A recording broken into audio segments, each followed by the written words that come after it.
আসসালামু আলাইকুম, ভালো আছেন আপনারা? দেশ অনেক উন্নতি হচ্ছে, এগিয়ে যাচ্ছে, আরো এগিয়ে যাবে। তারপর হচ্ছে কি আপনার কোনো অসুবিধা নাই, এই বন্যার পরে আরো উন্নতি হবে, বরাদ্দ আসবে, আমরা সরকারি ভাবে দেখবো, দেখে দেখে আপনারা চিন্তা করবেন না।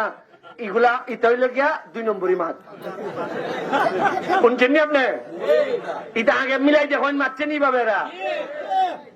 এবারে এরা যদি জিজ্ঞাসা তোর বাবা তোমার নাম কি, তা এর বাবার নাম হয়।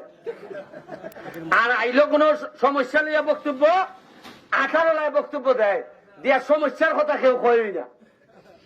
আর যে কোনো মিটিং হইলে আগে বক্তব্য খিতা হইতো জানেননি? মাননীয় নেতা, আপনি যে উন্নতি করছেন, পাকিস্তান আমলের পরে এত উন্নতি আর হইছে না। খানেন আর খানেন দেশ, ইটা কইছেন না? আর আসল খামো বাথরুম নাই, ইটা যে কইছে এমন লোক গেছে বক্তব্যের মধ্যে কইছিল কাজ হইছে না, তারে কইছে না এরা পুলিশের দেনিয়া। বক্তব্যের মধ্যে কইছিল কাজ হইছে না, এরা কইছে না এরা খেয়ে দিছে সুযোগ বক্তব্য দেওয়ার জন্য, এরা পুলিশের দেবে। বেটা মাহবুব সাহেব জান বাঁচাইছে, পাগল মানে কি তাল ধরছিল, এর রাস্তা ভাঙ্গা এই কথা এ কইছিল নেতার দ্বারা, নেতার মানুষের সাইডের মানুষে কইছে না না এ পাগল, এ পাগল। মানে আসল কথা যে কইতো এরা পাগল বানাই দিছিলা।